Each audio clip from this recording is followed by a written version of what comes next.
മിശിഹായിൽ പ്രിയമുള്ള സഹോദരി സഹോദരന്മാരെ, പ്രിയമക്കളെ, ഈ പ്രഭാതത്തിൽ യോഹന്നാൻ 7:51 നമുക്ക് ധ്യാനം ചെയ്യാം. Gospel of St. John, chapter 7, verse 51. നമ്മളിങ്ങനെയാണ് വായിക്കുക: ഒരുവന് പറയാനുള്ളത് ആദ്യം കേൾക്കാതെയും അവൻ എന്താണ് ചെയ്യുന്നതെന്ന് അറിയാതെയും അവനെ വിധിക്കുവാൻ നമ്മുടെ നിയമം അനുവദിക്കുന്നുണ്ട്. അവൻ പറയുന്നത് കേൾക്കണ്ട, അത് ആവശ്യമാണ്. എബ്രഹാം ലിങ്കൺ ഒരു വക്കീലായി ജോലി നോക്കുമ്പോഴാണ് അപ്രതീക്ഷിതമായ ഒരു ദിവസം ജയിൽ വാർഡൻ അദ്ദേഹത്തിന്റെ മുറിയിലേക്ക് വന്നു. സർ, ക്ഷമിക്കണം, എന്റെ ജയിലിൽ കൊലക്കുറ്റത്തിന് അറസ്റ്റ് ചെയ്യപ്പെട്ട ഒരാളുണ്ട്. അയാൾ അങ്ങയെ കാണണമെന്ന് തുടരെ ആവശ്യപ്പെടുന്നു. ജയിൽ വക്കീലിനെ കാണാൻ അയാൾക്ക് താല്പര്യമില്ല. ഞാൻ വരാം, ഇബ്രാഹിം ലിങ്കൺ പറഞ്ഞു. ഓഫീസിലെ ജോലികൾ തീർത്തിട്ട് വാർഡനോടൊപ്പം ലിങ്കൺ ജയിലിലേക്ക് പോയി. തടവറയുടെ പൂട്ട് തുറന്നു.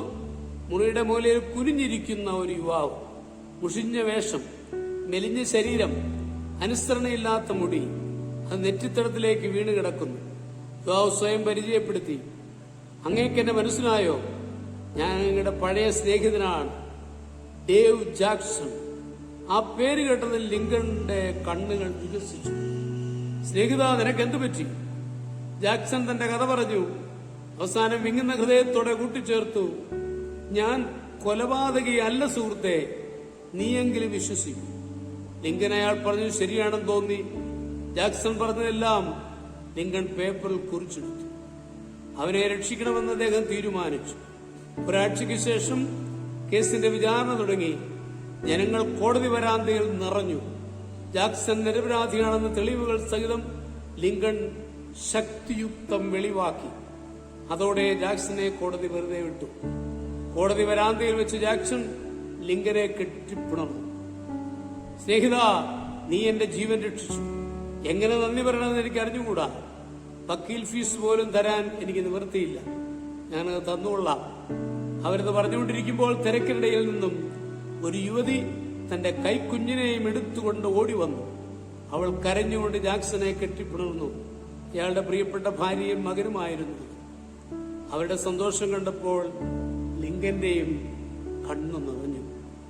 1000 സാഷ്ടാംഗ പ്രണാമത്തെക്കാൾ ഒരു മനുഷ്യനോട് കാണിക്കുന്ന കാരുണ്യമാണ് കൂടുതൽ ഫലപ്രദം എന്ന് നമുക്ക് മനസ്സിലാക്കാം.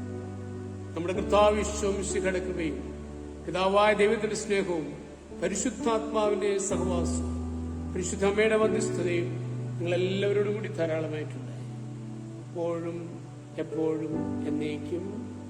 ആമേൻ.